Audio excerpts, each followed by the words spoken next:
The idea of God involves a purpose beyond what we can aspire to or imagine, but our concepts of heaven are within the realm of possibility. Wittgenstein's Tractatus concludes with the idea, "Whereof one cannot speak, thereof one must be silent," demonstrating that human logic has limits which are inherent in our nature. Understanding God is the realm of imagination, speculation, or faith, but not truth. On the other hand, heaven on earth can be real, and we can build it ourselves.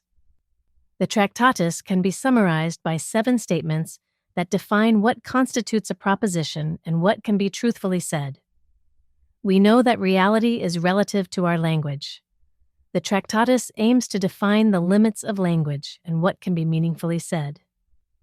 Since we use a finite set of words to define concepts that often have an infinite or speculative nature, it follows that much of what we say and think is inherently imprecise. Therefore, it is crucial to base our assertions on the most stable foundations possible.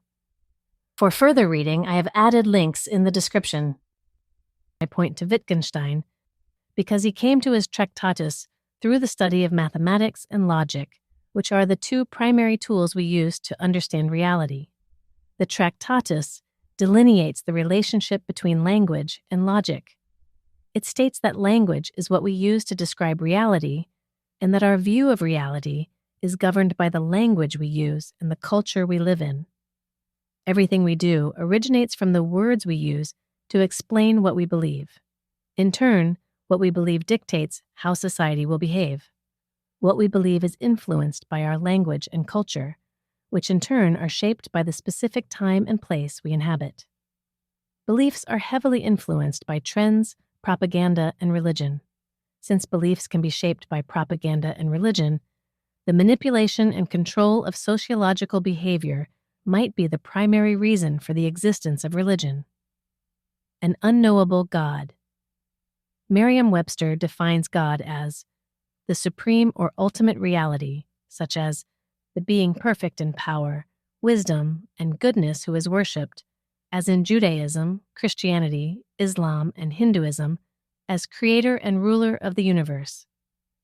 The reality we know is all we know, and if tomorrow is the same as the next moment, then both are real, determined and must have a cause. We can call that cause God. Wisdom. In an ideal sense, of course. Although no one has a clue why we exist, there must be some wisdom behind the mess we call humanity. Goodness. That is a personal value. If God is good, we must question the vast amount of suffering. Creator and ruler of the universe? Okay, sure. Although unknown, there must be something behind all this. Something that creates all the complexity we see. We use words like infinite and limitless as properties of God, but when we use these words, we find they are unknowable. We have a limited quantity of brain cells that make us conscious of a reality that is almost limitless. It is a task to know what each of us know, and although there are some very clever people, we are stretched to our limits, and we're not designed to know the great complexity reality offers. The set of what we know is a small subset of what we don't know, and it is obvious that we cannot know the unknowable. If we agree to truthfully define God, then we must accept God is limitless and unknowable. It is for this reason that, whereof one cannot speak, thereof one must be silent. Speaking of God or infinity can never be more than speculation.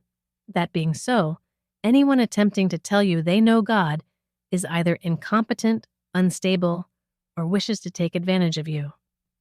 It is appropriate to use the word God to describe our belief in God, but not an actual being, unless used only as speculation. Nonetheless, God is the most important aspect of human civilization, for it has been our belief in God that has formed the society we live in. Accordingly, what we can know about God can only be inferred by looking truthfully at our history and understanding the physical nature of matter. Proof there is a God. The word God refers to the nature of infinite creation in relation to mankind, and is the only word we can use to describe the incomprehensible or metaphysical under and overlaying properties of reality. There is a God as there is a vast unknown, And to be honest, we must leave it at that. Only some aspects of our physical reality are comprehensible, and metaphysics is the word we use to describe things we imagine but are not physical. What is reality? Entropy propels time and energy, and life is an ordered cream that forms from the chaos of entropy. Reality in its simplest form comes to us from these two interconnected forces, entropy and life. Other than our metaphysical speculations, life and entropy are responsible for most all that concerns us. Our civilization evolves, and today is the latest iteration in the continuous interaction between entropy and life. Energy and matter in the universe builds atoms into simple molecules. They combine into more complex molecules, which become biology. Biology then produces intellect, and intellect produces a civilization. When interactions become sufficiently complex, a new stratum emerges. The process has come to be known as emergence from complexity, an aspect of evolution. Step by step, with each step more complex than the next, we have evolved from infants into adults, and over many years, we evolved from primitive man to a modern culture filled with technology. If there is a tomorrow, it will have greater complexity than the day before. Once there were only single cells on this planet. Then cells began working together and more complex creatures appeared. Then man came along and began civilization. There are approximately 37.2 trillion cells in our body. Cells evolved into greater complexity to make mankind. We are an emergent property of cells. Although cells make us who we are, cells have no clue what we are. When the next stratum emerges, we will be part of something new and unknown, and we may have no clue what it actually is or will do. There is a good chance we will not even be aware of it. No one expects the universe to stop anytime soon. Entropy will continue to fuel life, and life will continue to create greater and greater complexity. If the past gives us any clues, we should expect the next step, the next layer of emergence, to be something that is far more different from us. We can expect to be left behind. Just as when man came along, we became something very different to all the other species. Our understanding of this process could be called Alpha and Omega, what some call God. God has been described in a variety of like accounts of Alpha and Omega, and many cultures have beliefs that are based on similar beginning and end accounts. Creation and end and days accounts are tribal stories that come from the particular logic behind the language of the civilization that creates them. They are lovely as stories, but do not give us a true understanding of the process of creation.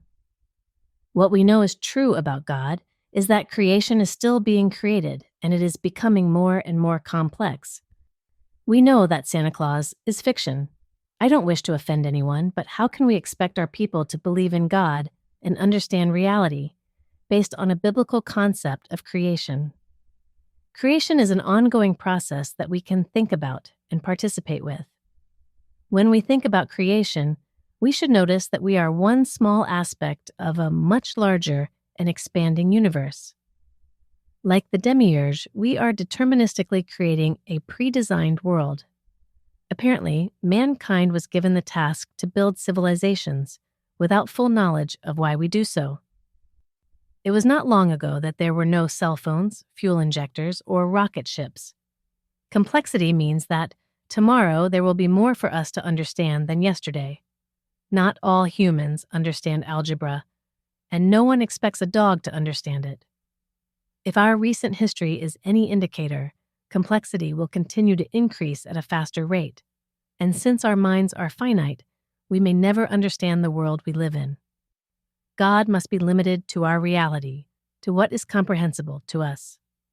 As life gets more complex, things still work well, yet fewer people understand how things work. The world we once thought we created and were at the center of will become more incomprehensible to us. End times.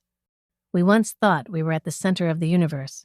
Then we discovered we were insignificant by comparison. We should notice we are becoming insignificant to our own civilization. Biology is no longer consequential to the process of evolution. The brunt of natural selection is now a social process, and a society unknowingly in the business of natural selection is dangerous. We have no adequate societal structures to protect from the effects of our own negative attributes. Our species has done its work. We are at an inflection point, a transition into something that will become the new dominant being. Transhumanism could be a choice for some of us. We could upload our minds to the cloud.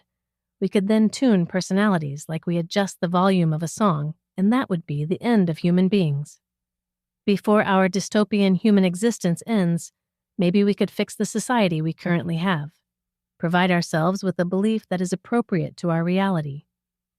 Something designed for enhancing the quality of human life, not one dedicated to enslaving 95% of the population, or one expecting God to come from heaven to save us. What we believe should be designed to attend to human suffering and the quality of life.